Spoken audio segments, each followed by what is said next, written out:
하나님께서 오늘 우리에게 주시는 말씀은 사사기입니다. 사사기 7장 24절부터 8장 21절까지 같이 읽겠습니다.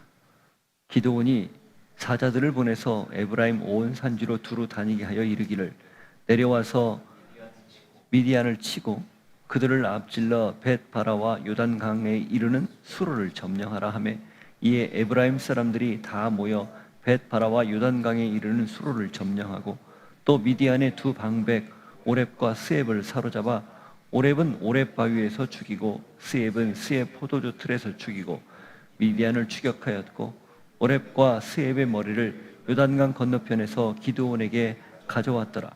에브라임 사람들이 기드온에게 이르되, 내가 미디안과 싸우러 갈 때에 우리를 부르지 아니하였으니 우리를 이같이 대접하면 어찌 되느냐 하고 그와 크게 다투는지라. 기드온이 그들에게 이르되, 내가 이제 행한 일이 너희가 한 것에 비교되겠느냐? 에브라임의 끈물 포도가 아비에셀의 만물 포도보다 낫지 아니하냐? 하나님이 미디안의 방백 오렙과 스앱을 너희 손에 넘겨주셨으니 내가 한 일이 어찌 능히 너희가 한 것에 비교되겠느냐 하니라. 기드온이 이 말을 하매 그때에 그들의 노여움이 풀리니라. 기드온과 그와 함께 앉아 300명이 요단강에 이르러 건너고 비록 피곤하나 추격하며, 그가 숫곳 사람들에게 이르되, 나를 따르는 백성이 피곤하니 청하건대 그들에게 떡덩이를 주라. 나는 미디안의 왕들인 세바와 살문나의 뒤를 추격하고 있노라 하니, 숫곳의 방백들이 이르되, 세바와 살문나의 손이 지금 내 손 안에 있다는 거냐? 어찌 우리가 내 군대에게 떡을 주겠느냐 하는지라. 기드온이 이르되, 그러면 여호와께서 세바와 살문나를 내 손에 넘겨주신 후에 내가 들가시와 찔레로 너희 살을 찢으리라 하고, 거기서 브누엘로 올라가서 그들에게도 그같이 구한즉 브누엘 사람들의 대답도 숫곳 사람들의 대답과 같은지라. 기드온이 또 브누엘 사람들에게 말하여 이르되, 내가 평안히 돌아올 때에 이 망대를 헐리라 하니라. 이때에 세바와 살문나가 갈굴에 있는데 동방 사람의 모든 군대 중에 칼든 자 12만 명이 죽었고 그 남은 15,000명가량은 그들을 따라와서 거기에 있더라. 적군이 안심하고 있는 중에 기드온이 노바와 욕부와 동쪽 장막에 거주하는 자의 길로 올라가서 그 적진을 치니 세바와 살문나가 도망하는지라. 기드온이 그들의 뒤를 추격하여 미디안의 두 왕 세바와 살문나를 사로잡고 그 온 진영을 격파하니라. 요아스의 아들 기드온이 헤레스 비탈 전장에서 돌아오다가 숫곳 사람 중 한 소년을 잡아 그를 신문하매, 그가 숫곳의 방백들과 장로들 77명을 그에게 적어준지라. 기드온이 숫곳 사람들에게 이르라 말하되, 너희가 전에 나를 희롱하여 이르기를, 세바와 살문나의 손이 지금 내 손 안에 있다는 거냐?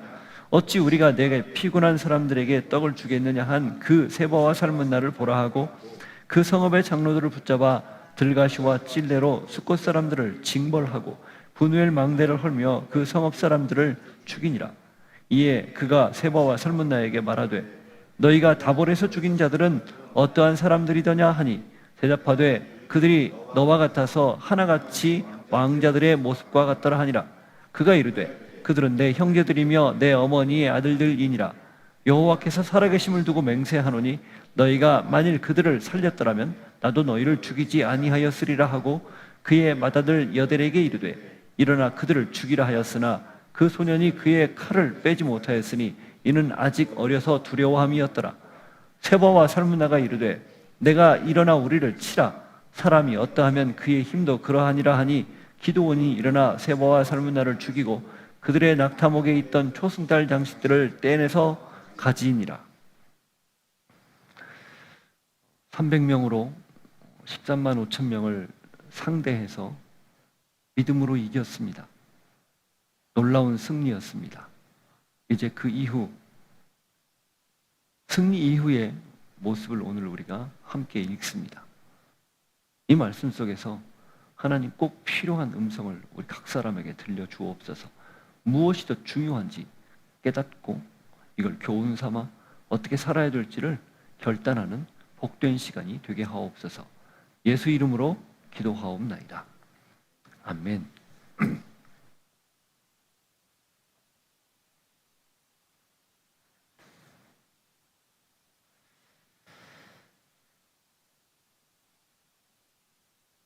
숫자가 아니라 믿음으로 이겼죠.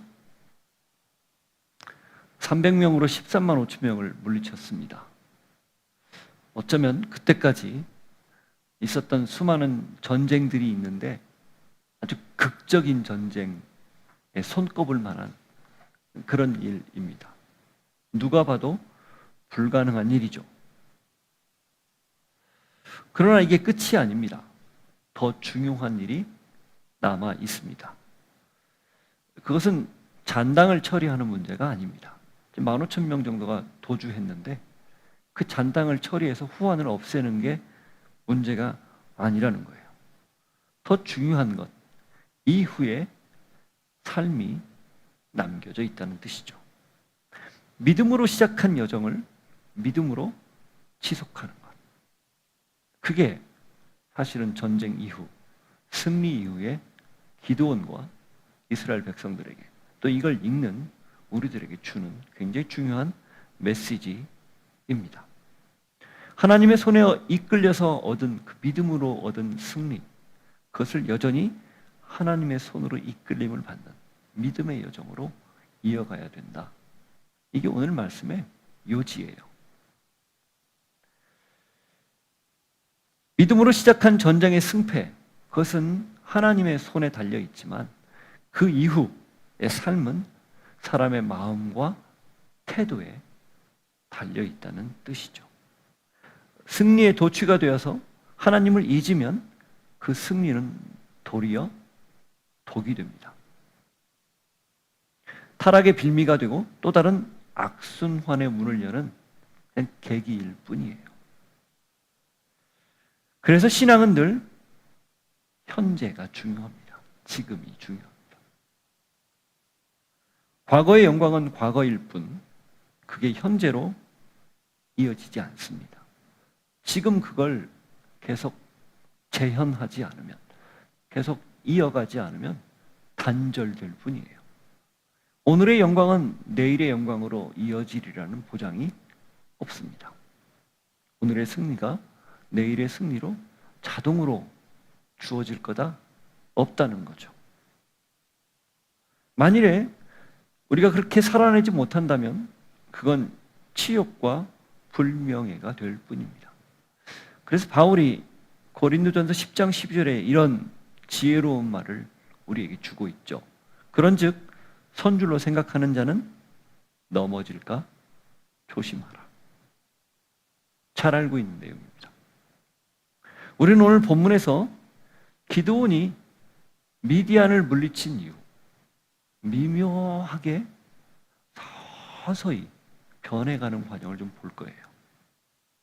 전혀 예상하지 않았던 일이 벌어지는 거죠. 전혀 기대하지 않았던 일이 벌어지는 겁니다. 그래서 이걸 통해서 정작 중요한 것이 무엇인가? 승리를 갈구하며 그 목적지를 향해서 달려가는 믿음의 여정인가? 아니면 그 이후에 승리를 경험한 이후에 벌어지는 삶인가? 정상이 중요한가? 정상에 오르는 게 중요한가? 아니면 그 이후에 내려오는 게 중요한가? 사람들은 보통 정상에 오르는 것만 생각합니다. 근데 정상이라는 말 속에 담겨있는 함정을 몰라요. 정상은요, 항상 내려오는 게 그 다음 수순이에요. 언제나 피크는 없습니다. 피크가 있으면 내려오게 마련이죠. 근데 그 내려오는 걸 생각을 안 하는 거예요.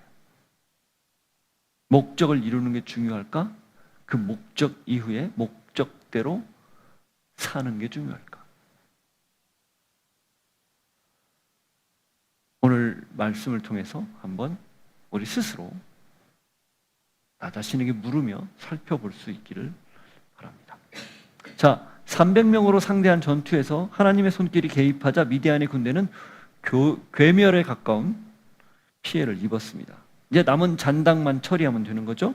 기드온이 어떻게 합니까? 납달리와 아셀과 므낫세 등 돌려보냈던 그 3만 5천 명 중에 돌려보냈던 사람들, 그 사람 3만 2천 명 중에 돌려보냈던 사람들을 다시 소집을 해요. 그래서 어떻게 해요? 그들을 처리하라고 독려합니다. 24절, 25절. 기드온이 사자들을 보내서 에브라임 온 산지로 두루 다니게 하여 이르기를 내려와서 미디안을 치고 그들을 앞질러 벳바라와 요단강에 이르는 수로를 점령하라 하매 이에 에브라임 사람들이 다 모여 벳바라와 요단강에 이르는 수로를 점령하고 또 미디안의 두 방백 오렙과 스엡을 사로잡아 오렙은 오렙 바위에서 죽이고 스엡은 스엡 포도주 틀에서 죽이고 미디안을 추격하였고 오렙과 스엡의 머리를 요단강 건너편에서 기드온에게 가져왔더라. 그 기존의 전쟁에 참여했던 지파들을 통해서 잔당을 다 처리하게 하고 참여하지 않았던 지파 에브라임이죠. 그 에브라임 지파를 통해서 오렙과 스엡을 처리하게 한 거예요. 지금 지도 보이시죠? 이게 갈릴리 호수 남쪽, 그러니까 이 이스라엘 평지 근처에서 다볼산과 그 아래 그 사이에서 지금 벌어진 전쟁이거든요. 미디안은 요단강 건너편 동쪽 갓지파의 경로를 통해서 들어왔어요. 보시다시피 그 전쟁이 벌어졌는데 그들이 어디로 도망갔을까요? 요단을 건너서 지금 들어왔던 경로로 지금 도망가고 있는 거예요. 그런데 거기에 그 지금 전쟁이 벌어진 그 땅이 어느 땅일까요? 에브라임 땅입니다. 에브라임 지파 땅. 근데 정작 에브라임 지파는 부르지를 않은 거예요. 자, 에브라임 지파가 누가 속해 있었던 지파였죠? 여호수아. 그리고 야곱이 축복을 할 때 유다에게 왕권이나 어떤 힘의 권세 이런 것들을 축복했지만 실질적인 장자 행세는 누가 하도록 했죠?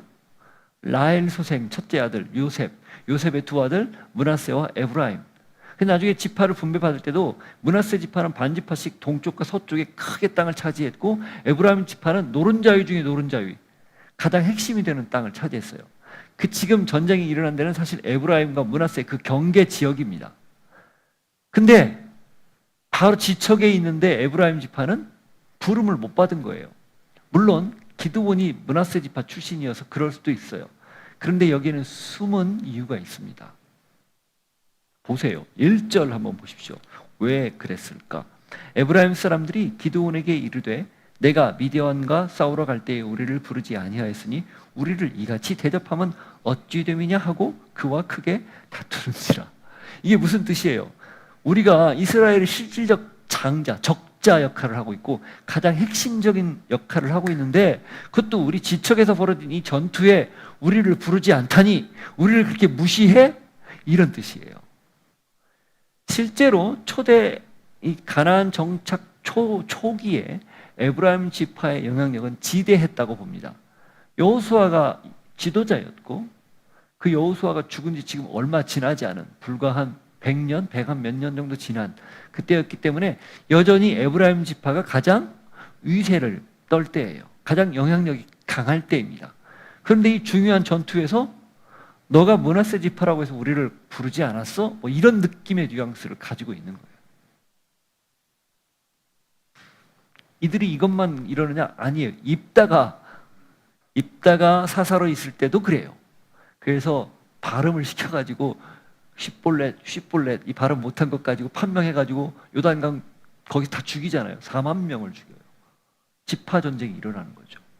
그러니까 에브라임은 자기들이 장자지파라는 실질적 장자지파라는 그 생각과 여호수아의 후광 이것들을 힘입고 굉장히 교만했던 지파로 보입니다. 그래서 자기들을 부르지 않았다고 시비를 건 거예요. 오렙과 스엡 죽인 걸로는 만족 못하겠다. 왜 우리가 할 수 있는 일을 막았느냐? 한마디로 그 얘기죠. 자, 갈등 상황입니다. 그죠? 전쟁에서 이겼고 잔당들도 처리하는 과정인데 와서 시비를 붙여요. 거의 크게 다퉜다라고 돼 있어요. 이때 이 갈등을 어떻게 잘 넘어가느냐가 굉장히 중요하죠. 자칫 이 갈등이 잘 봉합되지 않으면 이걸 슬기롭게 지혜롭게 잘 이렇게 추스리지 않으면 어떻게 될까요? 입다 때 있었던 일과 똑같은 일이 벌어질 거라는 거죠. 그래서 이 기드온이 어떻게 반응을 합니까? 놀라워요. 2절과 3절 앞부분 보십시오. 기드온이 그들에게 이르되 내가 이제 행한 일이 너희가 한 것에 비교되겠느냐? 에브라임의 끈물 포도가 아비에셀의 만물 포도보다 낫지 아니하냐? 하나님이 미디안의 방백 오렙과 스엡을 너희 손에 넘겨주셨으니 내가 한 일이 어찌 능히 너희가 한 것에 비교되겠느냐? 하니라. 이 에브라임의 끈물 포도, 이 끈물 포도는 이제 다 따고 정말 보잘것없는 것만 남아있을 때 쓰는 표현이거든요. 그런데 아비에셀, 이 아비에셀이 기드온의 가문이에요. 므낫세 지파에 한 가문. 아비에셀의 만물 포도, 제일 좋은 포도, 그것보다 낫지 않다. 그것보다 훨씬 낫다 이렇게 얘기하는 거예요. 그러니까 너희들의 끈물 포도가 우리의 만물 포도보다 훨씬 극상품이다. 이 표현을 쓴 거예요. 그럼 내가 한 일이 네가 오렙과 스엡을 죽인 것에 비하랴, 이렇게 다독거린 겁니다. 우리말에 말 한마디로 천냥빚을 갚는다라는 말이 있죠. 딱 거기에 맞는 말이에요. 그랬더니 이 시비를 걸어왔던 에브라임 사람들이 어떻게 합니까? 기드온이 이 말을 하매 그때에 그들의 노여움이 풀리니라. 참 지혜로워요. 어떻게 한 거예요? 말로 그들의 마음을 누그러뜨리고, 그리고 너희들이 이제 훨씬 훌륭하니까 이 모든 공은 너희들이 가져 라고 말하는 것을 통해서 이 갈등을 봉합하는 겁니다. 빌립보서 2장 3절을 한번 보십시오. 바울이 우리에게 우리의 삶에서 어떤 지혜로운 말을 해야 되는지 이렇게 권면합니다. 1절부터 보시죠. 그러므로 그리스도 안에 무슨 권면이나 사랑에 무슨 위로나 성령의 무슨 교제나 긍휼이나 자비가 있거든 마음을 같이하여 같은 사랑을 가지고 뜻을 합하며 한 마음을 품어 아무 일에든지 다툼이나 허용으로 하지 말고 오직 겸손한 마음으로 각각 자기보다 남을 낮게 여기고, 이렇게 돼 있어요. 어떻게 하라고요? 자기보다 남을 낮게 여기라. 이게 낮게 여기라가 아니라 낮게 여기라. 더 귀하게 여겨라. 더 소중하게 여겨라. 이렇게 말하는 거죠. 딱이지 않습니까? 오늘 이 기드온의 언사와 딱 맞는 말씀 아니에요? 공동체가 서로 하나가 될 수 있는 방법, 나보다 남을 더 축혀 세울 때입니다. 기드온이 한 일이 에브라임이 한 일보다 훨씬 많고 탁월하죠. 그러나 기드온은 그렇게 철저히 자신을 낮춰서 굳이 에브라임하고 부딪히는 각을 세우지 않았던 거예요. 이거 여러분 이 상황, 에브라임이 억지를 부리는 겁니까? 기드온이 멍청하게 그냥 당해주는 겁니까? 둘 다죠. 에브라임이 좀 억지 부릴 때 기드온은 그냥 그걸 어떻게 보면 좀 미련한 듯 어벙벙한 듯 그냥 당해주는 거예요. 이게 지혜예요. 각을 세우고 막 싸우려고 드는 것, 그게 어쩌면 더 어리석은 모습이죠. 사실 제가 많이 그러거든요. 조금만 불편하면 막 달려들어서 싸우거든요. 잘 안 돼요. 성경은 이러는데 나는 저 멀리가 있는 거죠. 좀 고민이 많습니다. 이 말씀을 하면서도 이렇게 살아야 되는데. 자, 그런데 여기까지는 참 좋았어요. 1절까지 좋았는데, 여기 3절까지 좋았는데, 그 다음 이어지는 내용에서 우리가 조금 약간 고개를 갸우뚱하게 하는데 그런 내용들이 반복됩니다. 숫곳 사람들과 브누엘 사람들에 대한 반응이에요. 자, 보실까요? 4절부터 6절. 기드온과 그와 함께 앉아 300명이 요단강에 이르러 건너고 비록 피곤하나 추격하며 그가 숫곳 사람들에게 이르되 나를 따르는 백성이 피곤하니 청하건대 그들에게 떡덩이를 주라. 나는 미디안의 왕들인 세바와 살문나의 뒤를 추격하고 있노라 하니 숫곳의 방백들이 이르되 세바와 살문나의 손이 지금 내 손 안에 있다는 거냐? 어찌 우리가 내 군대에게 떡을 주겠느냐 하는지라. 8절 보세요.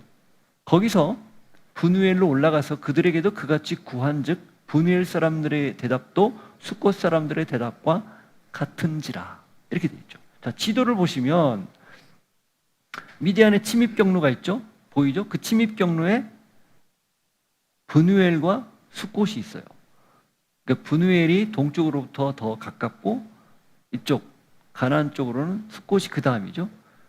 그러면 미디안을 추격하는 기드온은 거꾸로 요단강을 건너서 숫곳에 먼저 이르고 분우엘로 가게 돼 있어요. 그리고 그 오른쪽에 욕부와 이런 데로 가는 거예요.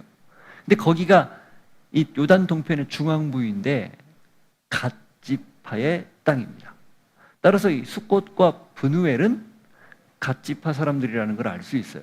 갓지파는 이 전쟁에 참여하지 않았습니다. 부르지 않았어요. 전쟁에 주로 참여한 지파들은 다 북쪽에 있는 지파들이었어요. 그래서 이 사람들이 왜 이렇게 반응했을까? 세바와 살문나는 미디안의 왕인데 그들이 아직 살아있단 말이죠. 다 죽어도 왕이 살아있으면 위험한 거예요. 그렇죠? 왕이 가서 다시 재건해서 후환이 두렵기 때문에 그 재건해서 와서 무슨 일을 하면 후환이 두렵기 때문에 함부로 나서지 못하는 경우들이 있어요. 더군다나 이 갓지파 땅은 미디안 동방의 출입구 같은 곳이란 말이죠. 자주 드나드는 곳이에요. 그러니까 그동안 갓지파가 미디안 사람들로부터 상당히 많은 고통을 당했다는 것을 추정할 수 있습니다. 일종의 트라우마예요. 확실하지 않은데 너희를 도왔다가 후환을 우리가 만일에 나중에 무슨 일을 겪으면 뒷감당 어떻게 하라고 이런 뜻이에요. 그러니까 선뜻 나서지 못한 겁니다. 이해가 되죠? 자, 그러니까 사실은 갓지파도 이 두 지역 사람들도 문제는 문제예요. 믿음으로 이것을 이겨내면 되는데 기도원을 잘 못 믿었던 것 같아요. 그리고 아직 전쟁이 마무리되지도 않았고, 그러니 확실한 보험을 들 수 없어서 어중간한 스탠스를 취하고 있는 겁니다. 양다리. 그러면 자, 에브라임 사람들이 와서 시비를 걸었을 때 지혜롭게 행동했던 기드온이 이 상황에서도 그래 알았다 하고 넘어가도 될 법한데 사실 불편하죠. 왜냐하면 피곤하고 힘든데 같은 동족인데 안 도와주니까 그러니까 화가 치밀었던 것 같습니다. 그래서 뭐라고 얘기합니까? 7절과 9절 보세요. 기드온이 이르되 그러면 여호와께서 세바와 살문나를 내 손에 넘겨주신 후에 내가 들가시와 찔레를 너희 살을 찢으리라 하고, 들가시와 찔레로 찢겠다. 들가시와 찔레는 뾰족하고 날카로운 가시 같은 건데 이게 이제 학자들이 어떻게 이걸 해석하냐면 채찍을 가시를 끝에 달아서 날카로운 걸로 태형을 가하겠다. 뒤에 가면 77명 장로들을 잡아서 태형을 가하거든요. 그렇게 분노를 표출한 거예요. 일종의 분노죠. 그 다음 9절 보세요. 기드온이 또 분우엘 사람들에게 말하여 이르되 내가 평안히 돌아올 때에 이 망대를 헐리라 하니라. 이 분우엘은 망대가 있었고 그 망대가 그 지역을 지키는 굉장히 중요한 요새 역할을 했습니다. 굉장히 믿는 구석이죠. 그러니까 이 망대를 헐리라, 그 말은 너희들이 믿고 있는 그걸 내가 다 무너뜨리겠다, 그 뜻이에요. 그러니까 한마디로 가만두지 않겠다, 이런 얘기죠.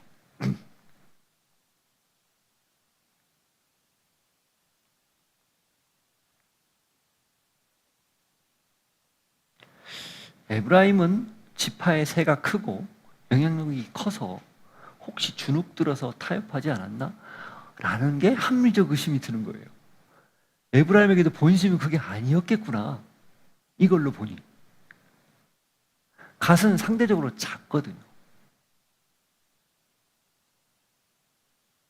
성경은 그런데 말하고 있지 않죠. 함부로 말하기 어려워요. 근데 우리는 행간을 읽을 필요가 있는 거죠. 추정할 뿐입니다.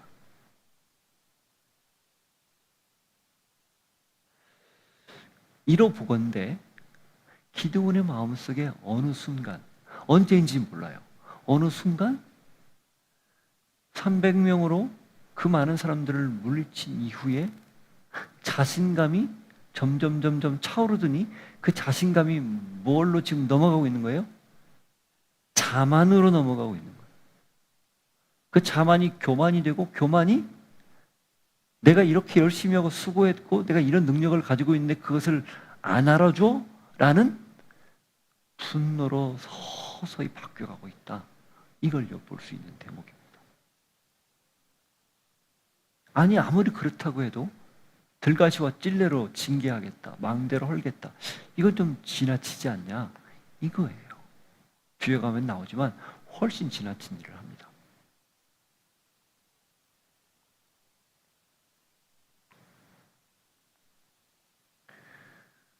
처음에는 자기 마음을 잘 다스렸을지 모르지만 그것이 지속되면, 그것을 내버려 두면 그게 스멀스멀 피어오르면서 통제 범위를 벗어나는 겁니다.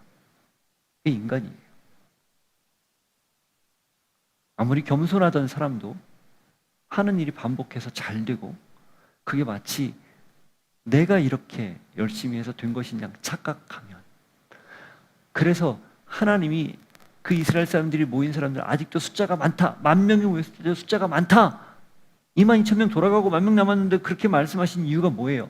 너희들이 혹여라도 우리가 이 전쟁을 이겼다라고 말할까봐 내가 다 빼는 거야 하고 300명만 추렸잖아요. 그게 하나님의 방식인데 어느 순간 기드온이 그걸 놓쳐버릴 것 같습니다.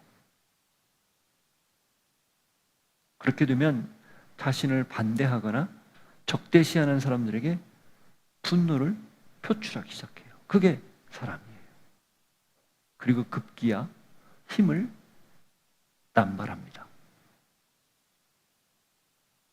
하나님의 은혜로 지금의 이 자리에 있게 됐다는 자의식, 이게 내가 놔둔 것은 내가 아니라 내 힘의 능력이 아니라 하나님이 부어주시는 전적인 은혜구나라는 자의식이 그래서 중요합니다. 내가 누구인지를 정확히 아는 게 그래서 중요해요. 갈라디아서 6장 3절을 보십시오.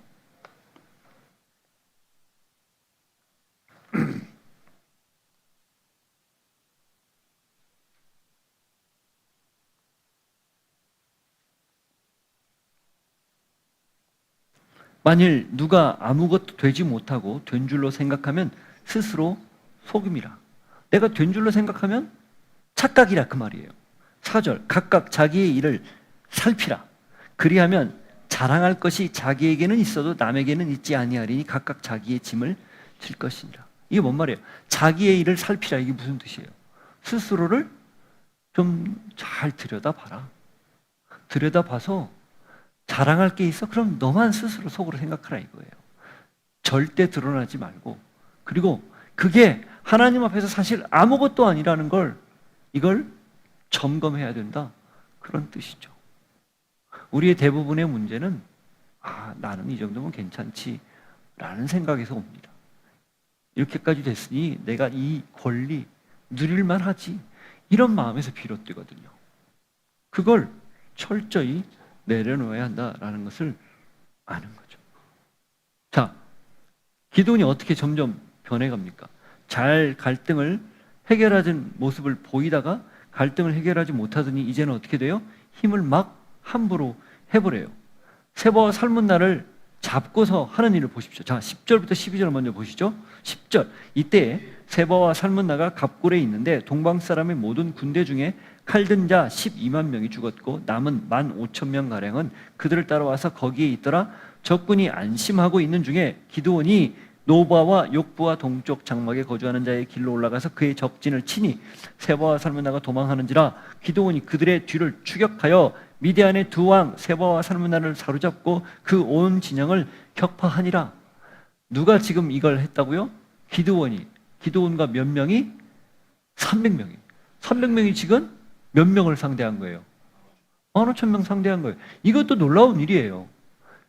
자세히 기록은 없어요. 어떻게 해서 그들이 물리쳤는지 없지만 어쨌든 그들이 안심하고 있을 때 또 기습을 했던 모양이죠. 그래서 세바와 살문나를, 그렇게 어렵다는 왕을 사로잡았어요. 왕 사로잡는 게 쉽지 않잖아요. 사로잡았습니다. 그럼 전쟁은 어떻게 된 거예요? 종식입니다. 끝난 거죠. 그렇게 끝내면 돼요. 그래서 돌아와서 승리를 자축하고 평화의 시대를 열면 돼요. 이게 사실 사사들의 보통의 모습들이죠. 그런데 성경에서 그 끝난 뒤에 와서 있었던 일을 이야기하지 않고 다른 이야기를 바로 거기다 넣었습니다. 뭐예요?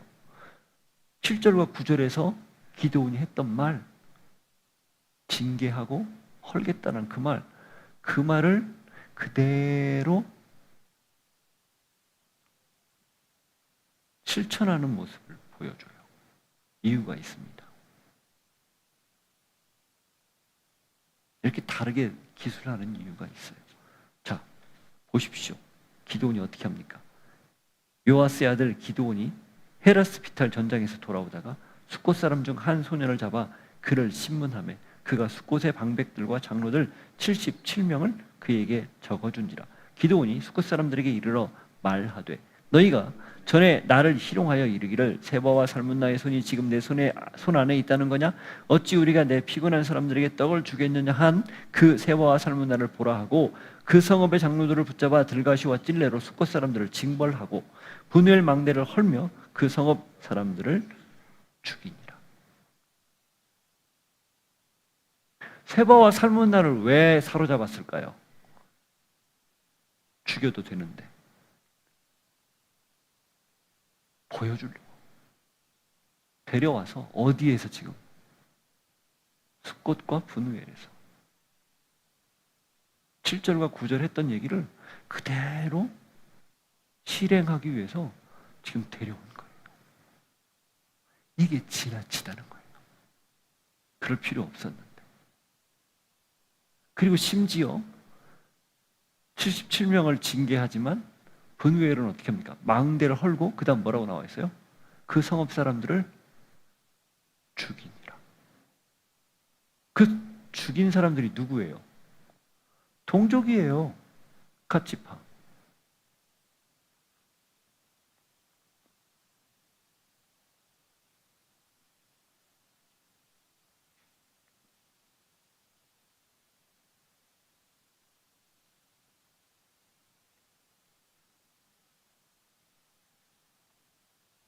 사람을 살리라고 이스라엘을 구원하라고 세워진 사사였는데 사람을 죽이는 사사로 지금 전락한 겁니다. 그것도 이 전투에서 자기를 돕지 않았다고. 기드온의 평가가 극과 극이에요. 그래서 전과 후가 완전 다릅니다. 여러분, 힘은 왜 주어질까요? 그 힘 어디에 써야 할까요? 힘으로 사람을 통제하거나 마치 그 힘이 자기에게 생사여탈권을 부여한 듯 행세하면 그건 힘이 아니라 폭력입니다. 그렇죠? 힘은 사람을 섬기고 살리는 데 써야지 반대로 사람을 지배하거나 죽이는 데 쓰면 힘이 아니라 사탄의 도구일 뿐이에요. 그래서 힘 있을 때 조심해야 합니다. 꼭 필요한 곳에만 써야 해요. 반드시 하나님 나라를 세우고 사람을 살리는데 그때 필요한 것이 힘입니다. 그래야 힘이 비로소 힘이 되는 거예요. 기드온은 지금 자기에게 주어진 이 힘을 엉뚱한 데 쓰고 있는 겁니다. 고린도후서 13장 10절.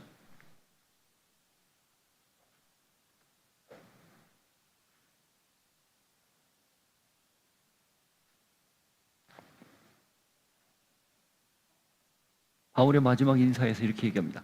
그러므로 내가 떠나 있을 때 이렇게 쓰는 것은 대면할 때에 주께서 너희를 넘어뜨리려 하지 않고 세우리 하여 내게 주신 그 권한을 따라 엄하지 않게 하려 함이라.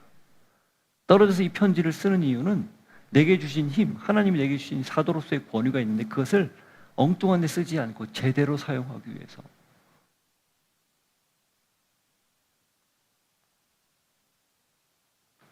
그렇게 했다는 거죠. 잠언 3장 27절을 보십시오.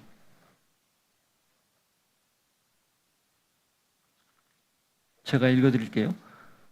내 손이 선을 베풀 힘이 있거든 마땅히 받을 자에게 베풀기를 아끼지 말며.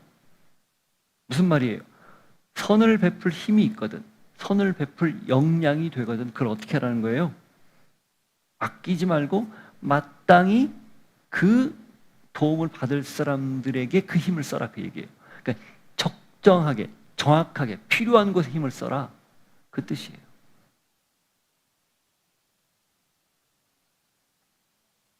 한 군데 더 볼까요? 미가서 6장 8절. 잘 알고 있는 내용이에요.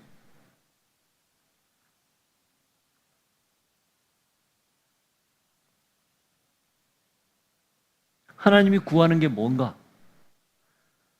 사람아, 주께서 선한 것이 무엇임을 내게 보이셨나니 여호와께서 내게 구하시는 것은 오직 정의를 행하며 인자를 사랑하며 겸손하게 내 하나님과 함께 행하는 것이 아니냐. 하나님이 원하는 것, 정의를 행하는 것, 바른 것을 행하는 거죠. 바른 게 뭐예요? 가지고 있는 힘, 역량, 능력, 재능, 이것들을 제대로 쓰는 걸 얘기하는 거예요. 인자를 사랑하며 하나님과 함께 하는 것, 그게 하나님이 원하시는 것이라는 거죠. 왜 힘을 마음대로 쓸까요? 하나님이 함께 한다는 사실을 망각하기 때문입니다. 하나님이 이걸 주셨다는 은혜를 잊기 때문이에요. 내가 할만하다 여기기 때문이죠. 그래서 힘은 주어졌을 때 감사함으로 기꺼이 하나님을 위해서, 사람들을 위해서 선하게 써야 힘입니다. 그게 국가 권력이 됐던, 아니면 개인의 어떤 지위에 따른 역할이 됐던, 그게 뭐가 됐던, 그래야 그게 진짜 사람다움이에요. 좀 더 본질적으로 하나님이 당신의 형상대로 우리를 만드신 그런 인간다움의 모습입니다.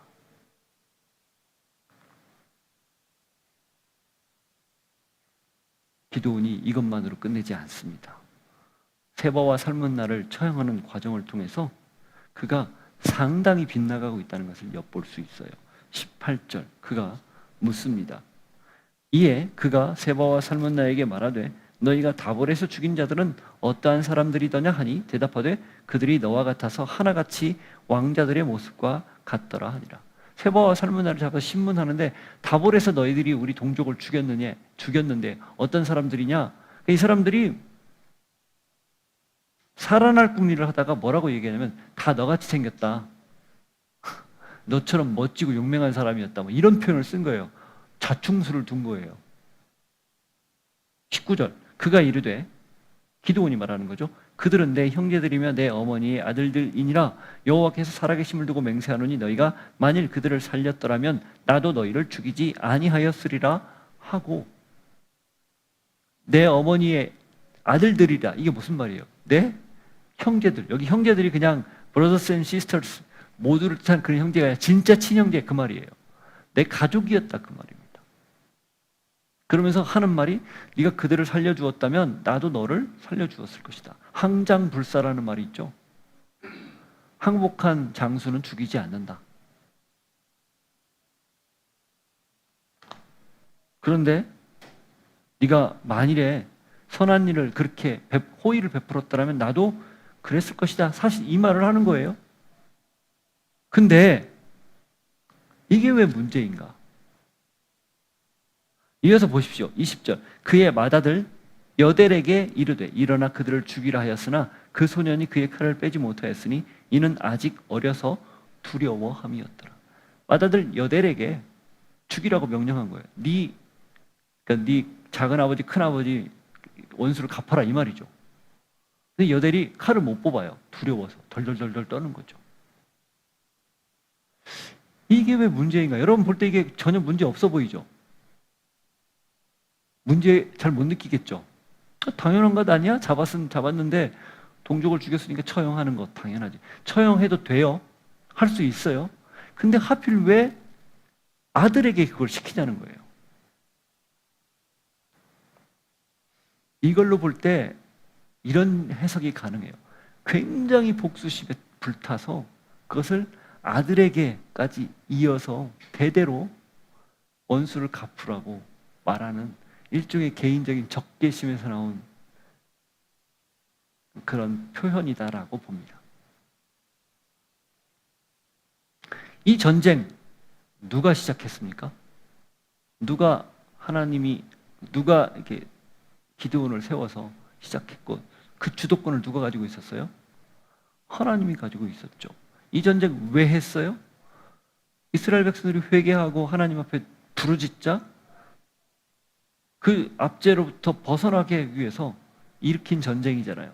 가나안 전쟁 하나님이 왜 시작했습니까? 그들이 왜 죽었어요? 가나안 민족 원주민들이 그게 그 땅을 점령하는 약속했던 그 약속을 이루고 거기에 하나님 나라를 세우고자 하는 하나님의 큰 계획 속에 벌어진 일이잖아요. 공적 전쟁이라 이 말이에요. 한마디로 말하면 하나님의 뜻이 있어서 그렇게 나라를 이루기 위해서 시작한 전쟁이었다는 거죠. 기드온의 이 전쟁, 미디안과의 전쟁도 마찬가지예요. 근데 이걸 지금 기드온이 어떻게 지금 바꾸고 있어요? 사적 복수로 바꾸고 있다는 거예요. 이게 문제입니다. 공적 제재, 이게 항상 하나님이 하시는 공의, 정의인데 사적 제재로 그것을 쓱 뒤바꿔서 정당화하고 있는 지금 그 내용이에요. 여러분 성경 어디를 봐도 하나님이 사적인 제재를 허락하지 않습니다. 왜 율법을 주셨을까요?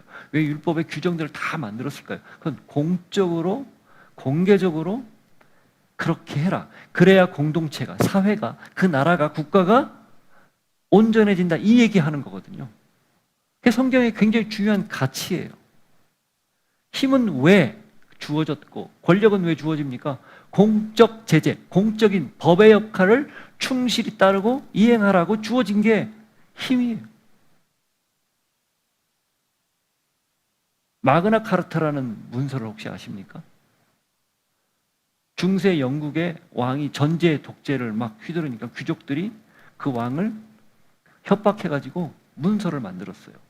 그게 1200년대에 만든 문서인데 그 사자왕이 죽은 뒤에 나온 요한이라는 왕이 이렇게 전횡을 했을 때 만든 문서인데 거기에 어떤 내용이 담겨 있냐면 어쨌든 노비까지도 천민까지도 굉장히 중요한 가치를 가지고 있으니까 함부로 대해서는 안 된다.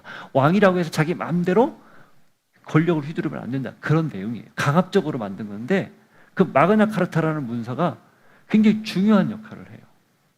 그러니까 입헌 군주국 혹은 입헌, 법에 의해서 다스리는 나라의 뿌리, 첫 시작이라고 역사적으로 평가받는 문서가 그 문서입니다. 그런데 사람들은 성경을 마그나 카르타라고 보지 않나요?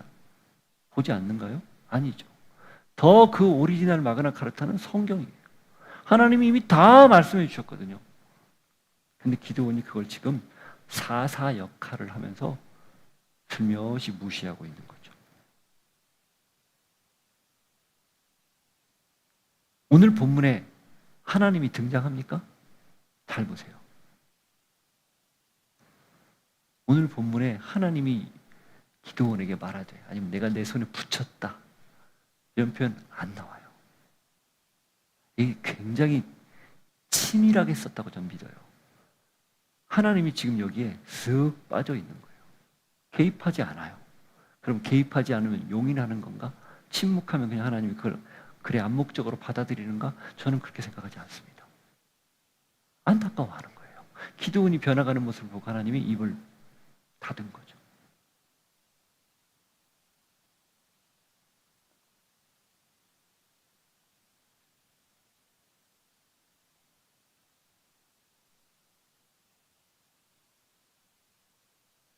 이 변질하는 과정, 다음 주 본문에 보겠지만 엄청난 비극을 가져옵니다.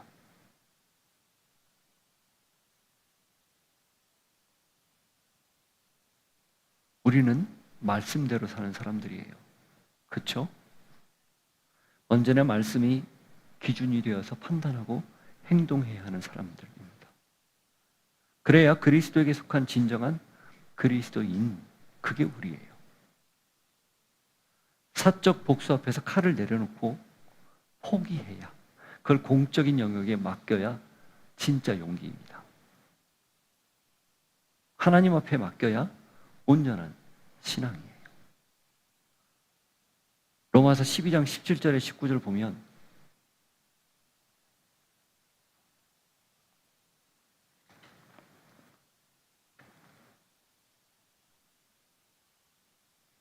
아무에게도 악을 악으로 갚지 말고 모든 사람 앞에서 선한 일을 도모하라. 할 수 있거든 너희로서는 모든 사람과 더불어 화목하라. 내 사랑하는 자들아, 너희가 친히 원수를 갚지 말고 하나님의 진노하심에 맡기라. 기록되었으되 원수 갚는 것이 내게 있으니 내가 갚으리라고 주께서 말씀하시니라. 신명기 32장 35절 말씀이에요. 그걸 바울이 인용해서 이렇게 쓰고 있는 겁니다. 우리는 스스로 내가 정당하다고 무언가를, 칼을, 힘을 함부로 휘두를 수 없습니다. 하나님께 맡기는 것, 그게 우리가 할 수 있는 최선이에요. 그래야 하나님이 그걸 통해서 공동체의 선을 이룹니다. 그걸 믿으시기를 바라요. 힘들고 어려운 일을 당했을 때 아이고 저 사람 어떻게 됐으면 좋겠다 생각할 수 있겠죠. 그러나 성숙한 그리스도인이라면 오히려 그 사람을 위해서 기도하는 것, 그것이 우리가 취해야 할 힘들지만 단 하나의 길이라는 거 잊지 않기를 바랍니다. 21절 앞부분, 세바와 살문나가 이르되 내가 일어나 우리를 치라. 사람이 어찌하면 그의 힘도 그러하니라 하니 기드온이 일어나 세바와 살문나를 죽이고. 결국은 처형을 해요. 모르겠습니다. 이 기드온이 세바와 살문나를 죽인 건 공적인 영역인지 사적인 영역인지. 그러나 이미 그가 이 앞부분에서 보여준 태도는 사적 영역으로 자기의 개인 복수심으로밖에 이해할 수 없는 거죠. 그 다음 성경은 이 21절 뒤에 짧은 내용을 통해서 기드온의 암울한 미래를 예고합니다. 21절 뒤에 그들의 낙타목에 있던 초승달 장식들을 떼어서 가지니라. 미디안 사람들은 낙타를 주로 타고 다녔는데 그 낙타의 목에다가 초승달 장식을 걸었어요. 이 초승달 장식은 사람 목에도 걸고 다녔습니다. 월신 숭배하는 부적이에요. 그걸 떼어서 취한 거예요. 27절 보세요. 기드온이 그 금으로 에봇 하나를 만들어 자기의 성읍 오브라에 두었더니 온 이스라엘이 그것을 음란하게 유함으로 그것이 기드온과 그의 집에 올무가 되니라. 이 초승달 장식들을 전부 수거해서 금으로 뭘 만든 거예요. 에봇 하나를 만들어서. 근데 그것을 어떻게 했다고요? 음란하게 유함으로 올무가 되었다.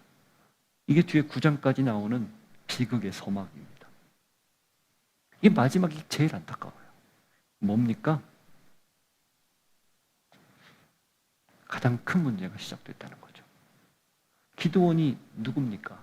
하나님에 의해서 사사로 세워진 사람이에요. 그가 해야 할 일은 뭡니까? 하나님의 일을 대리하는 거예요. 그가 섬겨야 할 대상은 누구예요? 하나님이죠. 그런데 이 전쟁의 말미에 처형하고 끝자리에 끝냈으면 되는데 왜 그걸 가져와서 다 모아서 나중에 에봇을 만드냐 이거예요.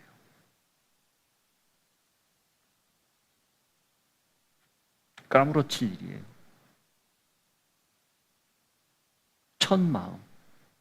그래서 오늘도 그리고 끝까지 지속되어야 하는 것, 이게 우리의 도전입니다. 어제 잘했다고 오늘 잘할 거란 보장 없다는 거죠. 오늘 잘했다고 내일도 잘한다? 아니요, 없다는 거예요. 그러니 오늘 지금 첫 마음 주신 그대로 시종일관 지속해야 되는 것, 그게 우리 믿는 사람들의 해야 할 일이라는 겁니다. 여호수아가 24장에 보면 오늘 읽을 우리가 성경 읽을 내용이죠. 유언을 합니다. 하나님만 섬기라. 히브리서 3장 14절 읽고 마치죠.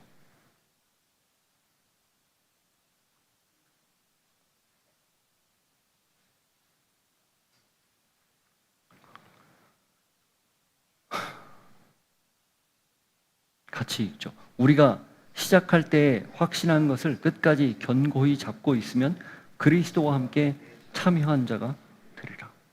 아멘입니까? 아멘입니까? 아멘. 시작한 것을 끝까지 잡고 있어야, 그래야 신앙이에요. 승리보다 중요한 게 승리 이후의 삶입니다. 승리는 늘 하나님의 손으로 이루어집니다. 그러나 그 이후의 삶은 우리의 마음, 태도에 따라 달라질 수 있습니다. 그리고 우리의 그 태도로 완성될 수 있습니다. 이게 신앙입니다. 여러분에게 이런 은혜가, 이런 결단이 있기를 축복합니다. 같이 기도하죠. 지금은 예수 그리스도의 은혜와 하나님 아버지의 사랑과 성령님의 교통하심이, 승리 이후의 삶이, 하나님과 동행하며 뜻대로 살아내는 삶이 더 중요하다는 사실을 깨닫고 갈등을 잘 봉합하며 가진 힘을 함부로 남용하지 않고 개인적인 욕심이나 사심에 내 원하는 것을 관철하려 고집부리지 않으며 시종, 한결같은 마음으로 살기를 소망합니다. 결단하는 주의 백성들을 머리 위에, 삶의 자리 위에 함께 하시기를 간절히 축원하옵나이다. 아멘.